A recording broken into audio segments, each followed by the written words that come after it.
morning, Tammy. Good morning. Okay. Can you guys see my screen? Yep.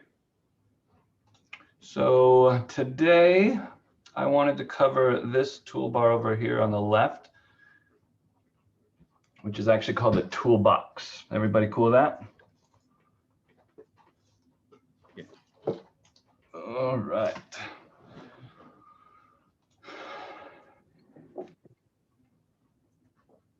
So the first tool on here is the pick tool.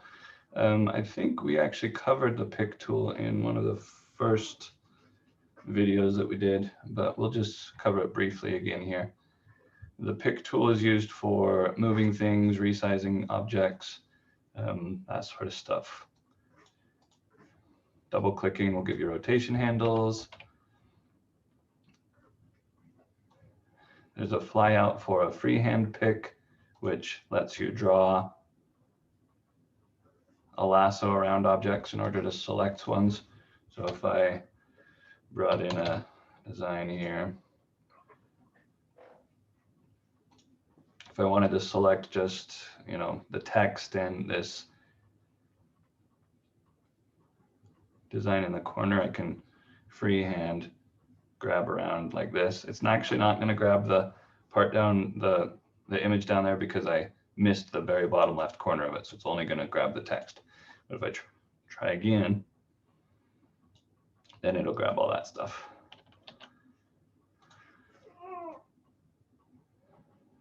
I don't use freehand pick very often. Most of the time, I'm just going to use the pick tool.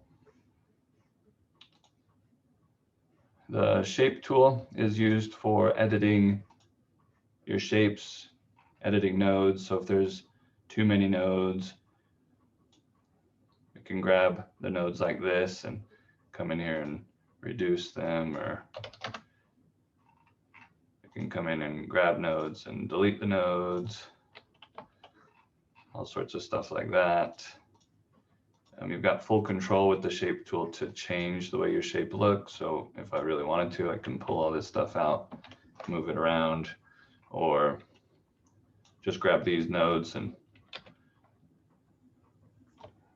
bring them in a little bit like that. If I wanted to make the panel shorter, I could grab all the top nodes and pull it down. Usually, I'm going to need to grab both this and the other piece. I'm holding Shift when I do that. Actually, let me start my on-screen display real quick for the keyboard.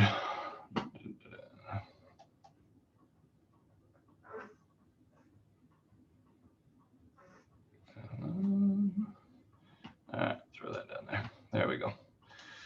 So if I grab both of them or all of them at the same time, then I can drag it down and they'll all come down together. And that way it moves the nodes, but it doesn't distort anything.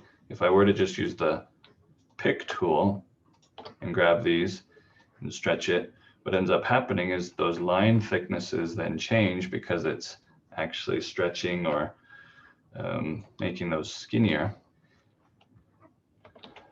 So you don't normally want to scale things or make them smaller by stretching, because it changes your line widths like that. So instead, I'd grab the nodes and just move the nodes down. And that way it keeps everything with the same line thicknesses there.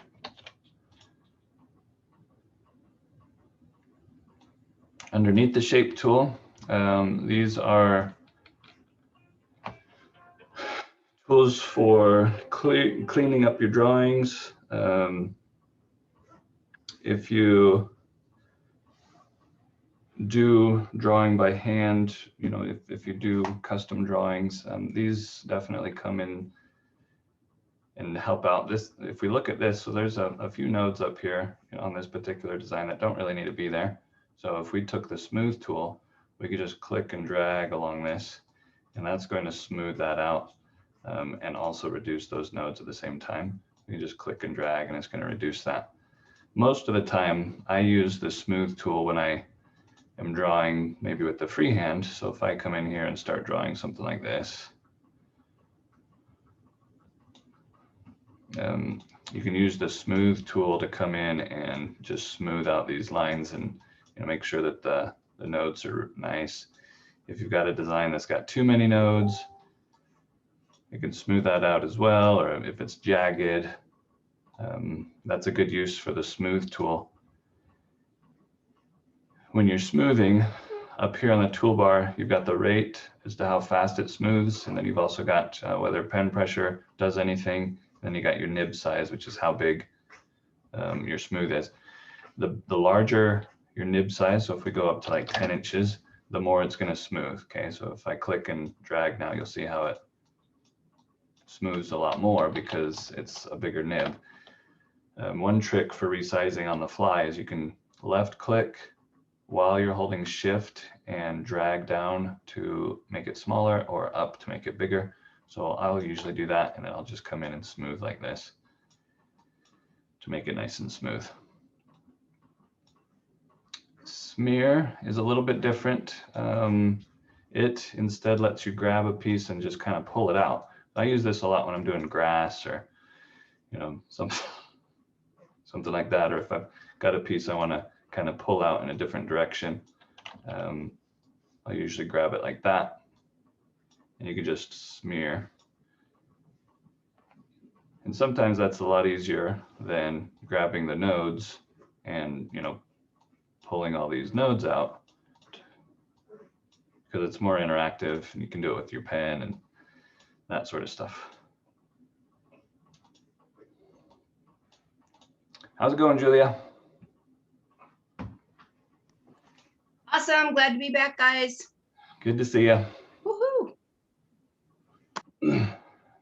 All right, so that's the smooth and smear. Twirl, I don't really have a use for twirl in what we do, but I mean, if you want to make anything crazy, it's kind of fun. Basically, when you take a design and twirl it, it's going to take that and just start rotating it, which again, for monument work, not anything really I'm going to use that for probably. Maybe if I wanted to do some sort of abstract design, or maybe if I was in New Zealand and wanted to, make a cool wavy shape. I don't know, but that's what twirl does. I've never found a use for it as far as monument work is concerned, so I don't really use that one. Attract and repel.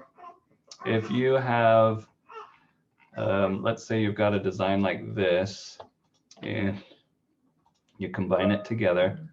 Okay, so we've got this design where we've got a certain line thickness. Then what attract and repel does is it lets you choose whether you want to repel or attract. And I'm going to change the size to something way smaller, 0.25 inches. And by clicking on it, when you're in the repel mode, what it does is it makes it thicker. So you click and drag, and it thickens that out as you click and drag. So if you need to make your line thicknesses a little bit thicker in certain areas, you can just click and drag, and it's going to make that thicker, as you click and drag. Repel or attract does the opposite, where it's going to make it smaller. So you just click and drag, and it's going to thin that up. If I were working with the design that really had some areas maybe like this, where I'm not sure if that's going to sandblast well because it's a little bit too thin, I can just go in and use repel, and that's going to pop that out a little bit more, so that that line thickness is thicker, or right in here, whatever the case may be. But it's more interactive and meant to be used. You can even use it with pen pressure if you're using your pen. Again, it's got a rate and a size, so depending on your nib size and how fast your rate is, that determines how fast it's going to either repel or attract. How do you measure how thick that line is to see if you need to go thicker? So normally I just draw I'll just use my freehand like this, and I will normally, so there's two things. If it's angled like this one, right? If I click from here to here, that's going to be perpendicular. Okay, so it's not going to show me up here exactly how wide that is, because it's going from left to right. not the actual, you know, line length. You can see the line length if you're over in the properties docker over here. So if I click on properties, then there is a curve option under properties, and I hope the videos aren't. Can you guys see that, or do you see videos instead? I can see it. Okay. I think maybe when the recording is done, it pops up the video over the top of this. So hopefully not, but here I'm going to go to a small speaker view just in case. Okay, so this curve property there will tell me the length of the curve is 0.09. So that's actually 0.09 inches between there and there.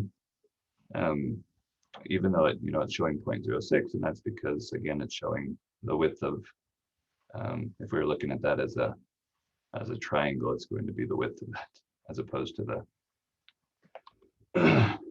that angled portion there. So that's one way I do it. Another way is we've got the dimension tools. Okay, you can do a dimension tool and click. Usually you can do a dimension tool. Oops. So with the dimension tool, you can click here and come down to here, and it says right there 0.09 inches perpendicular. I don't really want to create the dimension. I'm just using it as a measuring tool. So if you hit escape before you click or before you let go of your left click, then it will not create it. So that's another use for the dimensioning tools, is to size things. If I were to let go, then it actually builds a dimension, and that's not really what I want. So if it's an area like this where it's just straight across, I find it usually faster to just click my line and click my line, and it gives me a good number there. But then you end up having to delete it. So maybe the dimension tool is actually easier because you can see it right there and then just hit escape. So no measuring tool though, no ruler. There is no ruler. There used to be. They added a custom ruler that works in the older versions, but then for some reason it ended up getting the custom tools stuff got broken, and so it no longer works in the last 3 or 4 versions. But yeah, so those are the ones I use, is either my line tools, my dimension tools, or sometimes I'll draw a circle too. I can draw a circle in here like that, and that'll tell me the size too. Good question though, because I do that often to see, if something is sandblastable. Just as a side note, another thing that I do too is on my monitor, I'll calibrate my monitor so that when I'm at 100% zoom, then it's actually life size. If you go into tool, I can't even remember now where it's at. I'll have to look. But you basically go in and set your zoom calibration. Let's see if we can find it here. Let's see. Zoom, calibrate zoom. Oh man, it's popping up on my other screen. Hold on just a second. Let me see if I can switch.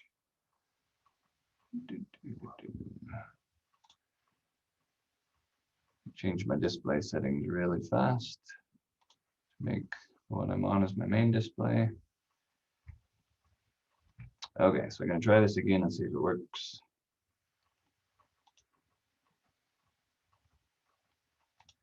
So when I click calibrate zoom, then this thing pops up where basically you set a ruler down, a real life ruler on your monitor, and then measure, however large this is from 1 inch to 0 or whatever. You just change your pixels per inch to match. As you change these pixels per inch, then the ruler changes. So you just change these until it matches up with a real life ruler. And that way you're calibrating your screen size. And that way, when you are zoomed at 1:1 or 100%, then it's going to be what it would be in real life, or if you printed it out, full size on paper. And so that's another thing that I do if I'm drawing a lot, is I will just have my screen set to the right thing, to the right size. And so I don't even have to really measure stuff. I'm just looking at it, you know, to see if the way it looks is the way that it should, just because I've drawn long enough to know what will and what won't sandblast. All right.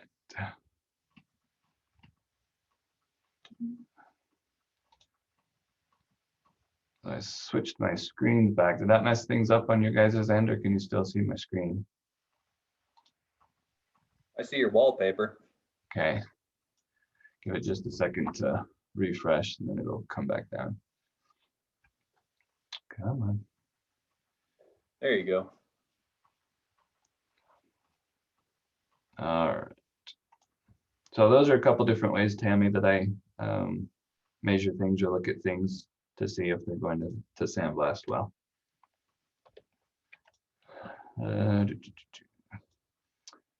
Smudge. Let's see here.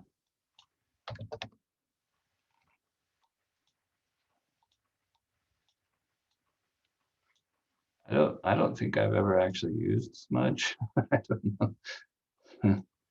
And yeah, I don't know if I've ever used Smudge. It looks to be kind of similar to the smear tool, but not pointy. I don't know. Smudge. Guess if you want to pull something out, you can do it like that. That's interesting. Make some abstract art. Yeah, yeah. It's about as good as I can do anyway. The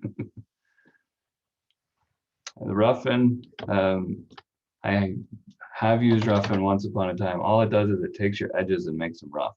Like I've used this for rock pitching sometimes. You know, if I'll have like a stone down here, I'll roughen the edge just to show that that's rock pitched. I don't know that that's all that useful, but that's what I've done. You got frequency as far as how often it spikes and how deep your spikes and that sort of stuff. So those tools, again, the ones that I use most often are going to be shape, smooth, and smear. Those really are the ones I use myself most often.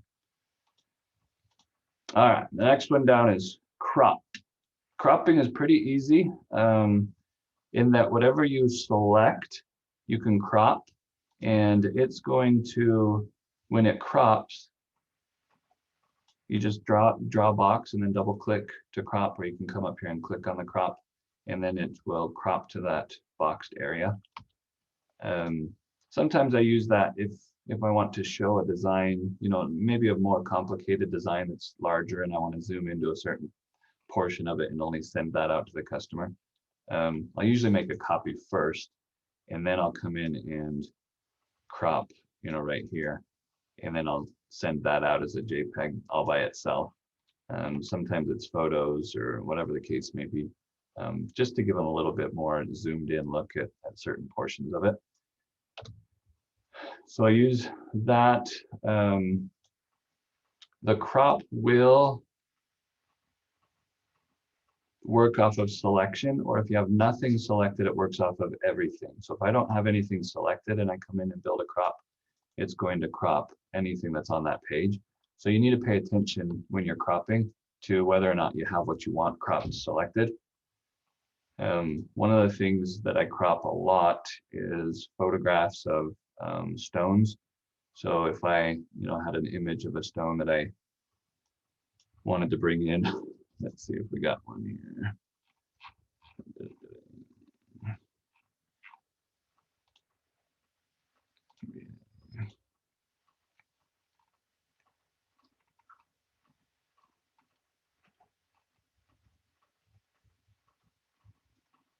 We'll just bring this one in. So if I brought in an image, but I wanted to maybe work over the top of it, or, you know, change the perspective or anything, oftentimes I'll take the crop tool and just crop it down to the part that I want, and then I can mess with it from there. That way I'm more zoomed into what I really want. It will crop both bitmaps and vectors, and it can do both at the same time. So again, if I don't have anything selected, if I just have a bitmap and a vector, if I use the crop tool, it's going to crop all of it all at the same time. Okay, so you need to pay attention to whether or not you want to crop certain things. But it's pretty simple. I mean, it's just a square, pretty easy to do it that way. If I wanted to crop, do something similar to the crop, but not do a rectangle, more often than not, what I'll do is I'll just draw in a shape, and I'll do this quickly. But if I draw in a shape like this, okay, then I can take this shape that we've got and use it basically to crop this piece out behind it. There are different things. Intersect is one. Intersect will basically take this object, intersect it with this object, and create a duplicate. And so that's similar to cropping, but it's more freehand, and you can do, you know, however you want.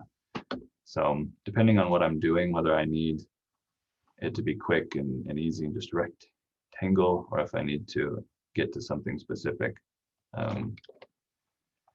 If I wanted to get rid of all the background and stuff, you can, you know, do the same kind of thing when you're when you've got this. I would, if I really wanted to, come in here and change these nodes. So again, another use for the shape tool is just grabbing these nodes and pulling them into where I want. And so that way I can get in really tight to just the shape of this stone. Bring that back down. Like this.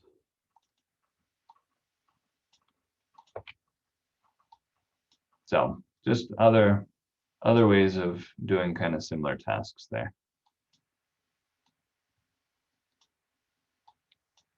Okay, any questions on the crop tool?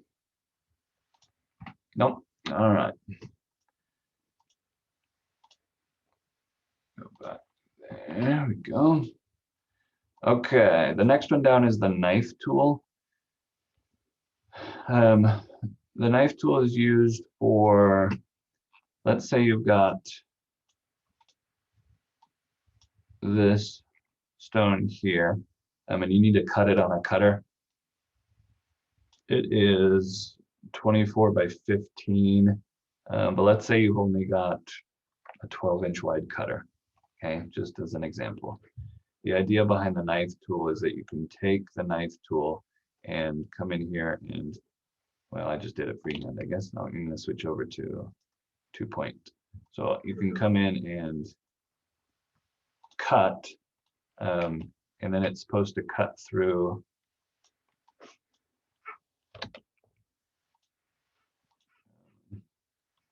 those pieces in half that it cut through, so that you can then, you know, only do one section of it at a time and then piece it back together. So that's really what the knife tool is for, is splitting or slicing objects into two different objects.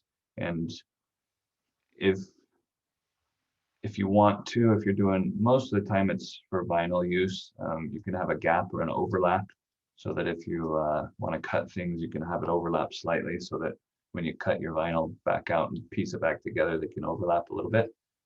And then there's also options as to whether you want to keep your outlines, convert outlines to objects, or just automatically have it choose what's best. And then your mode for how you want to cut, you know, whether it's a straight line, a freehand line, or a Bezier curve, in order to get your line for cutting. So that's the knife tool. Virtual segment delete. I use this one a lot when I'm cleaning up drawings or drawing things. What it does is it, anytime that there are things that overlap, so if I look at the wireframe here, you'll see how we've got overlapping designs, okay?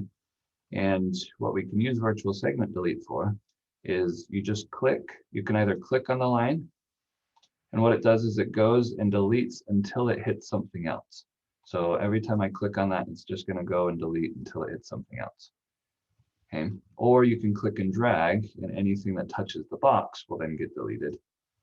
So if you're trying to do more than one thing at a time, you can just click and drag like that. There are other ways if I was doing this, by welding, that are faster than what I'm currently doing. But if you need to be more precise on exactly what it is that you want to, trim back, then this is a great tool for being able to do that. The way that the virtual segment delete works, again, is that it's going to trim back until it hits an intersection. Okay, if it can't find anything to intersect with, it's just going to keep going. So you don't want to click on something that's not intersecting with anything else.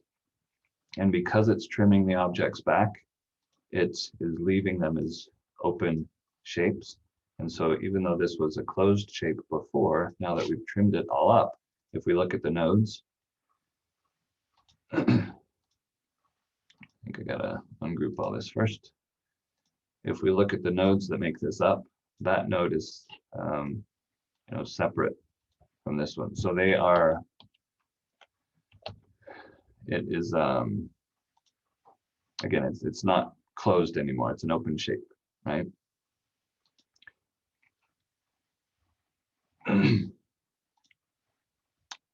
The secondary tool or part that you can use with virtual segment delete is not only does it let you delete stuff, but if you hold shift, then it changes into a join tool.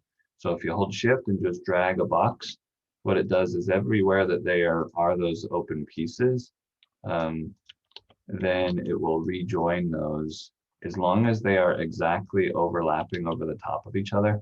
It will rejoin those tool or those nodes. Okay. Now this one, the reason that this isn't working so well is because we ended up trimming with the knife tool beforehand. So I'm going to back up just a little bit here before we did our trimming. And that way you'll see as I do this, I pull it like that. Oops. You see how I did too much. So then I just hold shift and drag around that, and it's going to join those two nodes together and those two nodes together. These ones are closed or not closed. They're still open because I didn't drag around them. If I do the same thing, holding shift makes it turn into that, the tool in order to close your design up. So virtual segment delete, I use quite a bit when I'm cleaning stuff up or overlapping things when I'm drawing in order to trim those things out. Any questions on any of those ones? I think the last one here, erase. Back up again so that this is all filled in. With the eraser tool, what you can do is erase sections of your design. Normally, I would want to combine both of the pieces first, the outline and the inside portion, because that way when you erase, it's actually going to erase it all. So it just erases a chunk like that. So I use that like this right here. If I wanted to, I can just erase that. Okay, so then I don't have that part anymore. So I was talking about how some things are faster.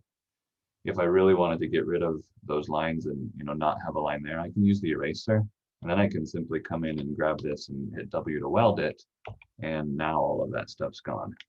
So it depends on what I'm doing and what I'm trying to get to as to whether or not I'd use the virtual segment or whether I'd use the eraser. Again, the eraser, I can just come in and click on things. It will erase whatever you have selected. So you want to make sure that if this is the only thing you want to erase, then that's what you have selected. And how do you make that eraser smaller again?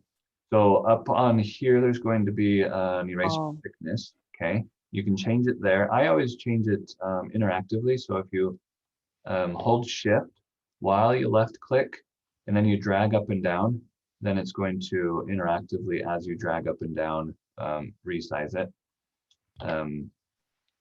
or you just come up here and choose, 0.09 or whatever you want it to be. Okay. You can also choose whether you want it to be a square and, the nib is the shape of your, the thing that you're using. And so you can choose whether it's square or round as far as how it's going to erase. If you just freehand, if you click and drag, it's going to let you erase freehand, okay? If you click once, I guess you click once and then you move your mouse and then click again, then it does more of a straight line. So if I wanted to erase and I wanted to erase something big like 1 inch, I can click once and then it's giving me this line. And then when I click again, then it will just erase anything between those clicks. So on a curved section like this, it wouldn't really do a whole lot of good unless your nib is, large enough to grab everything. If it was smaller, then that wouldn't really work because it's not going to touch everything. It's going to miss certain pieces, right? But on straight segments, it's pretty easy to just come in and erase that sort of stuff. The other things on here are pen pressure and pen tilt. If you've got a pen on your, a pressure sensitive pen or just a pen in general, you can, the harder you push, the thicker your eraser is going to be. So that's one use of the pen there, is that you can just change your thickness just using the pen pressure.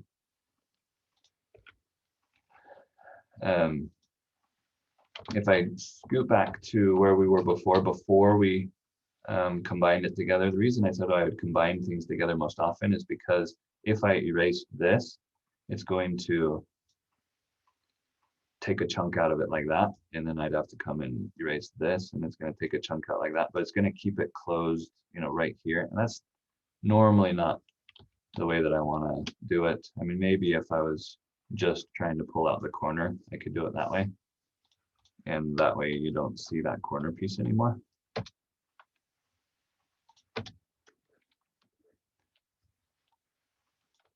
Sometimes I like to make the design that's in the corner actually be the corner of the design as opposed to, showing the rest of the panel there. But anyway, so that is the eraser tool. And the last one here, I mean, there's reduce nodes so that it gets rid of nodes. And I thought that there was, maybe not. If you have just an individual line like this, you can also erase, and it would just erase, that one line there. Okay. Okay. Any questions on crop, knife, virtual segment, or eraser? Okay. The next one is the zoom tool and the pan tool. Zooming, if you left click, it zooms in. If you right click, it zooms out. If you click and drag, it's going to zoom to the box that you just created. So if I want to zoom into just this portion of the design, I just click and drag a box and it will zoom in there really quick.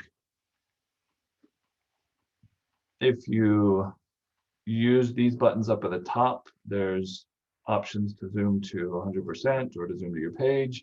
Again, zooming in and zooming out. This is zoom to selected. So if I had something selected, I could hit zoom to selected, and it's going to zoom into just that particular object. Zoom to all is going to zoom out until it shows everything that's on your workspace inside the document there. The zoom to all pages, we're not showing multiple pages, so we don't really need that.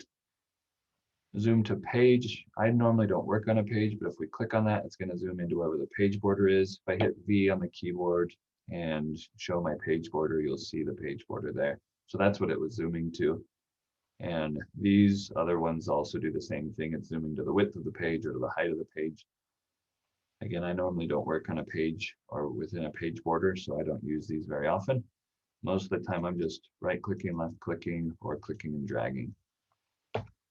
Some other useful zoom tricks are if you hit F2 on the keyboard well, let's say I'm drawing. Okay, so I've got a drawing tool. If I hit F2, it goes to what's called a one-shot zoom, where I can zoom, and then as soon as it's done zooming, it goes right back to the tool that I was originally using.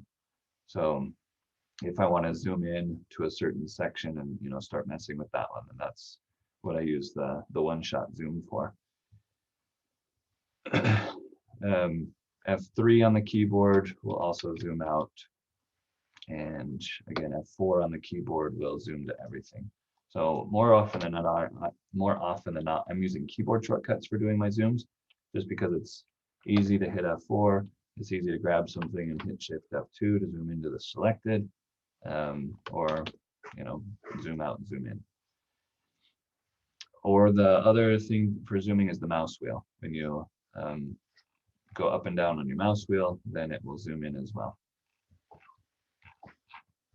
Okay. Pan is similar to zoom in that it will actually let you zoom using your mouse wheel in and out, but when you click and drag, it just pans around without zooming. So you're just moving around your design. That way, if you want to, stay to a certain zoom level, you can just pan around your design without having to change that zoom level. There's also this down here, which is called the Navigator. You can click on that, and it will let you pan around as well, so that you can get to different places in your design.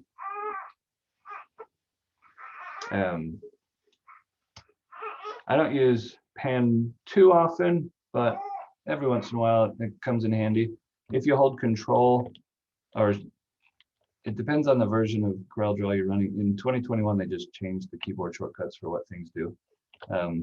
So either Shift or Alt will let you pan with your mouse wheel, as opposed to having to click and drag. And if you're on a touchscreen device, I don't have a touchscreen device on here, but you can also zoom with touch. So you can pinch zoom, you can pinch pan as well with 2-finger panning, going back and forth. But I don't have a touchscreen on this one to show you that. So, any questions on zooming or panning? Nope. Okay. The next ones are all drawing tools. There's a bunch of different kinds of drawing tools. Freehand, I use probably the most. The way that the freehand works is if you click and drag, it's going to let you draw just freehand however you want. Okay. If you click, release your mouse button, then move the mouse, and then click again, it's going to do a straight line segment. And in order to get these segments to connect to each other, what you have to do is you would move your mouse back over the beginning or ending node, click on it, and then resume from there. So you need to go back to wherever your node was to keep going. Or as you're drawing, if you double click, it will continue creating that line as a closed line. So double clicking will let you continue that along. And then you just click once to release or to end your line. If we got back to where we began right here, then we can click there and it's going to close that then all in. You need to, actually it doesn't look like it. Maybe that didn't work. I think, yeah, you actually have to have that piece selected in order for that to work. So if I scoot back to where we were, in order for this and this to be connected, you would have to have your original selected first before you use your freehand. And that way it changes the icon of your cursor to a little kind of arrow pointing down. And that means that you're joining to that existing piece. Without doing that, if you didn't have it selected, just clicking on this one, for instance, is going to draw the next portion, but it's not connecting those together. So, having snap-on isn't going to just automatically connect. No, it's got to be selected first in order for it to work.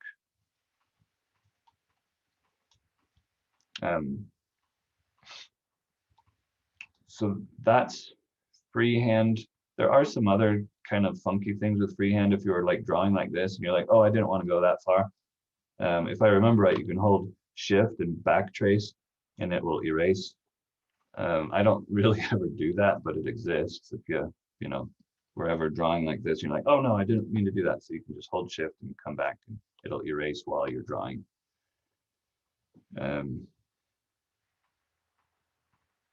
If you look down here, it actually tells you that. So double click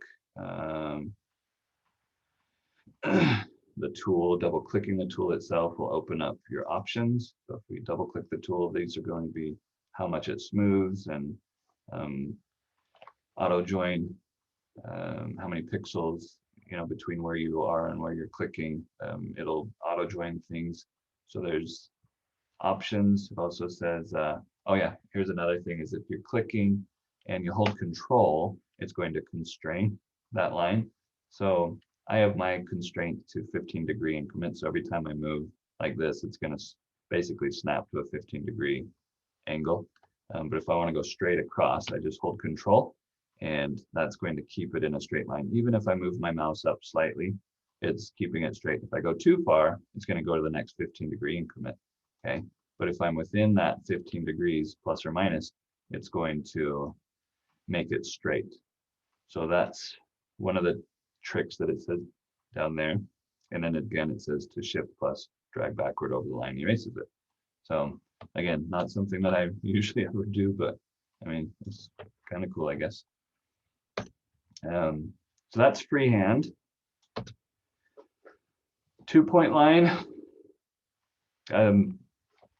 You just click and drag and it draws a line. That's all it does. You just click and drag and it draws a line. I don't know of anything special with it. It's just, that's what it is. You click and drag to draw a line. The Bezier tool, I don't really use this one myself very often. What you can do is you click and drag, and while you, so when you make your click, if you hold the mouse button down, you've got the option to change your curve as you click and drag. So if you're doing flowers or something and you're trying to trace around, you know, the curve, then that's the way it works, is you click to set your node point and then you drag to set the curve of your line. Okay.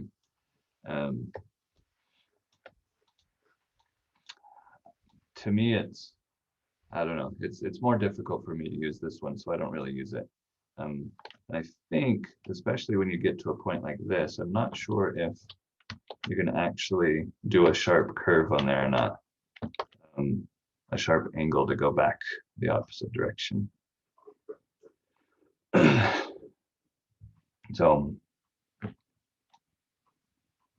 one nice thing though about it is that it does keep your whatever you're drawing connected, right? And it's just a single click. You double click to end it, as far as the Bezier is concerned. The pen tool,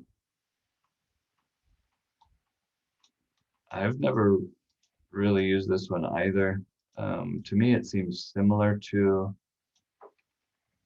the Bezier, kind of, but it's giving me the option to do those harsh kind of angles where the Bezier wasn't really giving giving me that option. And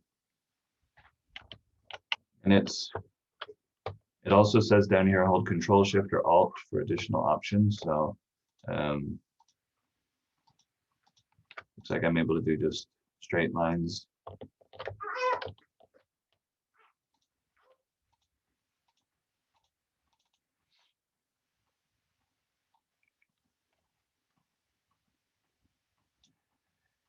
Spline, the next one down. I've never messed with this one either. You're basically building 3 points and then it's curving between those points. I don't know, that's weird. But it also says hold V to clamp the control point. So that's interesting. If anybody, you know, figures this one out, I guess, okay, so holding V, I'm just doing straight line segments, and then letting go of V, it does this kind of curvy stuff. Double clicking to end that one as well. Again, not one that I use, so I'm not the pro there. Polyline is the one I use most often. If it's not freehand, then it's Polyline. The reason that I use Polyline most often is because it's similar to freehand, but it will, so if you just click and move your mouse and then click again, it's going to do a straight line segment, okay? If you click and drag, it's going to let you do freehand. And then as soon as you let go, it's going to go back to a straight line segment. But the nice thing is that it keeps everything connected without having to double click to continue or go back and re-click on your nodes. It just stays as one continuous thing. You can also, as you're clicking, if you hold Alt, it will change it to an arc mode. So you can kind of come in here and arc like this, just by holding the Alt while you're doing it. Or not holding Alt, again, is just straight line segments, and then clicking and dragging does that. So I use freehand or Polyline most often because I like that it stays connected, especially with monuments. We need everything to be, you know, closed path for the most part. And so when I'm drawing, I'll most often use Polyline. And then the last one, 3-point curve. If you click and drag, again, you can hold Control to constrain it if you want to. You click and drag and release, and then as soon as you release, then you click again for how much you want that to curve. Okay. If you hold Control, it's going to keep it even on both sides. If you don't hold Control, then you've got free reign as far as, you know, where that the tip ends up. And then you just come back and again click on this to continue, or click and drag, and then you can continue going on like that.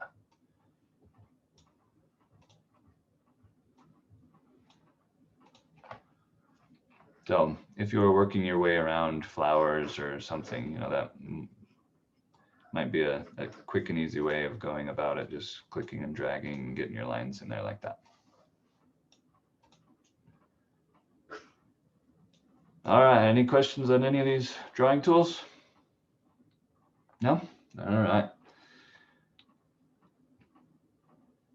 These are drawing tools as well, but they work a little bit differently. The artistic media, what it does, it actually does quite a bit of different things, okay? One thing that it does is if you're on the expression mode and you just click and drag, it's going to draw.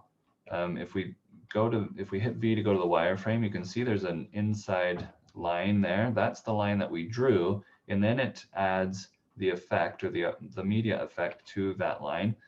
So just using a mouse with our stroke width at 0.09 inches, that's going to just draw, you know, with a 0.09 outline, okay? If we choose pen pressure and have a pen, then as you draw, it can do a thick or a thin line depending on how much pressure you're applying with your pen. So the thicker or the harder you push, the thicker it's going to get. And you can change this obviously to, you know, something bigger, and that way you can do a thin line or a thick line, just depending on what you're doing with your pen and your pressure there.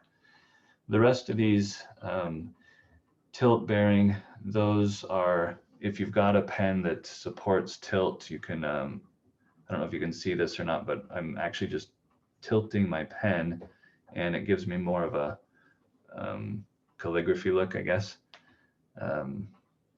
just by tilting my pen to the right. And this is your freehand smoothing for how much you want it to smooth out as you draw, you know, so that it makes it a nice smooth line. The more you smooth it out, the more that's going to happen. If I drop this down to like 25 and draw, then my lines are going to not change as much, but they're going to be more jagged. So if I look here, it's a lot more jagged than if I were to have 100% smoothing and come in and draw my same line. You know, then it smooths it out more. And it also can smooth more depending on how fast you're drawing. So if you're drawing really slow, you know, then it's usually not going to smooth very much. But if you draw nice and fast, then it'll go and smooth things out. Because the artistic media is using the center line, you can come in and edit that center line as much as you want and change it around, you know, curve it or move it or whatever, and the effect is going to go with it, which is nice. So you can draw with your line thicknesses and that sort of stuff, but you've still got control over that line to begin with. So artistic media also has other options. So presets, there's a drop down of a bunch of different presets. So if you were wanting to do something like grass, you could just, you know, draw like this, and it's going to start thick on one end and go thin on the other end of your stroke.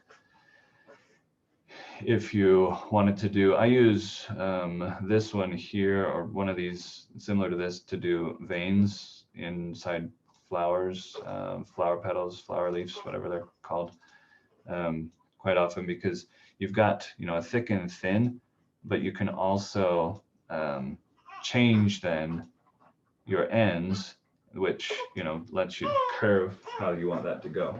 So that's pretty nice that way.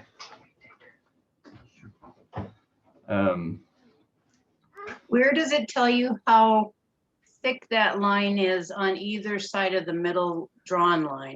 When you are back in the artistic media option, it's right here, the stroke width.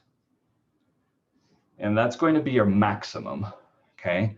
So if you draw a stroke like this, it's going to be 0.25 inches at the thickest portion of it. So from here to here is going to be where it's 0.25 inches, okay? Or pretty darn close anyway. So wherever that thickest portion is, that's where it's 0.25. Everywhere else it's going to be thinner than that because the stroke that we were using goes that way, right? And there are other ones as well. Again, like this one, so it's going to be biggest at this end and then, you know, shrink down at the far end. Because it's just an effect, you can click on this and you can change your curve direction, and it's going to reverse the way that the effect is, okay? You can also change the effect. So if you had this particular effect chosen or this preset chosen, but you wanted to change it to something else, you can do that and it will change as well. And you can do that for multiple objects. So if you had multiple artistic media strokes drawn, you can come in and change all of them at the same time. So you can do different effects, you know, on your lines all at the same time. I use artistic media more than anything when I'm doing custom drawing, especially with using a pen. If I'm using a mouse, I won't use it as much, just because it's a little harder for me to control. And one of the things that's nice about it is, you know, that you can get your pressure sensitivity with using your pen. So I use it more often than not when I'm drawing. If I was coming over here and trying to draw over the top of this, for instance, this deer, okay, I could, just going to make this a little bit transparent so I can see what I'm drawing better. But if I was trying to draw this deer, I would grab my expression option, set it for how thick I want. Sometimes I'll go a little thicker than the 0.09 that I want to get to, just because maximum pressure is going to be, you know, however thick I put this. So if let's just say I do 0.14 inches, okay. I don't have to click with maximum pressure in order for it to be as thick as I want it to be. So it doesn't take as much toll on my arm or my hand as I'm drawing, because I really don't have to use that full pressure, right? So it just depends on what I'm drawing and how it works. But I can just draw right over the top of this because I'm using my artistic media tool, and then I'd have my custom drawing. And I'm using a pen on a screen in order to do this, which makes it a lot easier than, like I said, if I was trying to do this with a mouse. Anyway, that's not as, obviously that's not super beautiful, but just to give you an idea of how it works. I think, Cameron, when you do that, how much, one of Tammy's questions before was how much cleaning of the carving then is needed? Or because you had 100% smoothing, is it pretty clean? so if I zoom in here, I mean, the lines themselves are pretty clean. The parts that I do most of my cleaning up on are where I've got overlaps. So where my pieces combine, you know, together and overlap. Or sometimes on the beginning of a stroke or an end of a stroke, if I'm trying to see if it'll happen. Sometimes you get little things like this, where, you know, your stroke doesn't quite end the way that you would want it to. So there's a little cleanup that way. But for the most part, if I get it drawn, you know, pretty much the way I want, I can come back with the smooth tool as well. And I can just, with the smooth tool, come in here and click and drag and smooth that out too.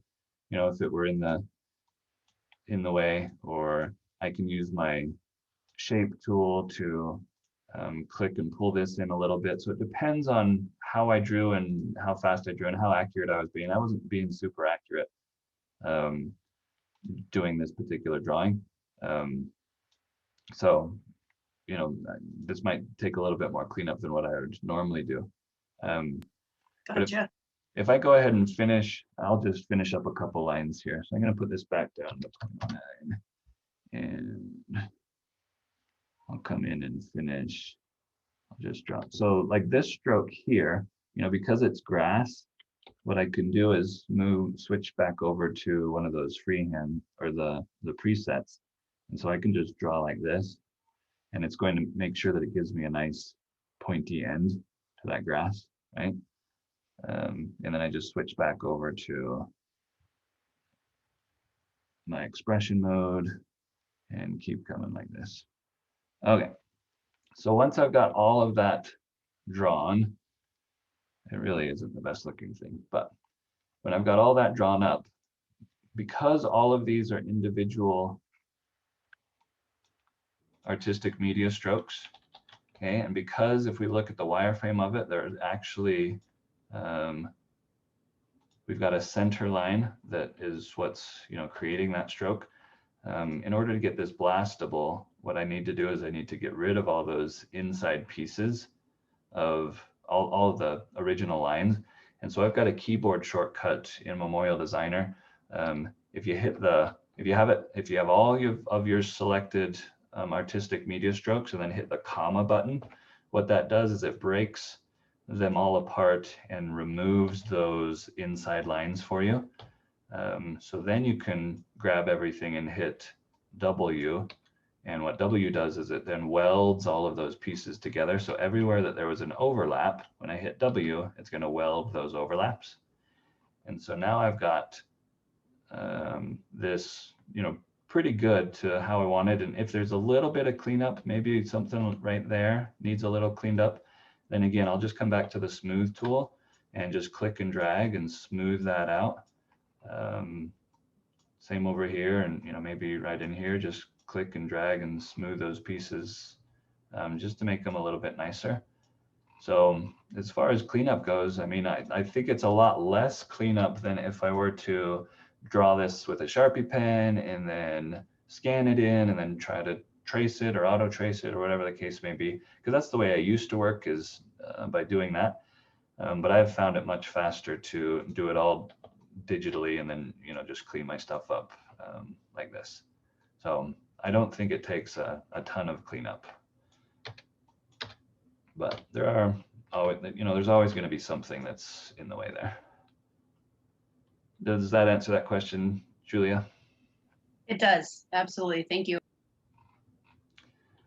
So now that I've got that drawn, I just hit F to fill it with grayscale, and then I can come over and put it in my design. And, you know, now we've got a nice little, I mean, it really isn't nice. I shouldn't say it's nice, but we've got a deer. So after only a couple minutes, we've got a deer drawn up, and or at least half of a deer. Don't judge me on it, Julia. Don't judge me on it. So artistic media, another, I mean, there's so much that artistic media does, it's crazy. Another thing that it can do is crazy stuff like, oh gosh, this is not really stuff that I use for sandblast, right? You're not gonna sandblast lines like this, but there are definitely other effects that you can apply to your lines. Excuse me. One of the cool things is an object sprayer. So if you were doing a design, and most of the time I use this for laser etching stuff, but you could do sandblast pieces as well, I guess, if you wanted to, where you're just drawing a line and it's going to put down a stamp or a certain spray, you know. So if you want a dog feet to be, I don't know, walking along the path, you can draw a line and put some dog feet paws, whatever I was thinking, along that path. And then you've got control over how often those things show up, and how many images are going to show up as that happens, and whether you want it, you know, to go randomly or by a certain direction.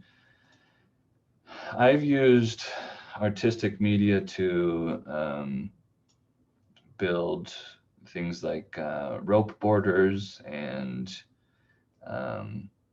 rosaries and all sorts of fun stuff that way. So there's a lot that it can do. And it's not just, you know, again, it's not just sandblast stuff. So if I really wanted to be fancy, I could make some cool stuff for laser etching as well that would, you know, fit the path of what I was drawing or whatever the case may be. So that's some stuff to look into if you ever want to play with the artistic media tool. All right, so live sketch, I mean, it was a good idea, I guess, for what it's supposed to do. I've never really used it very much, but what you're supposed to do is you're supposed to be able to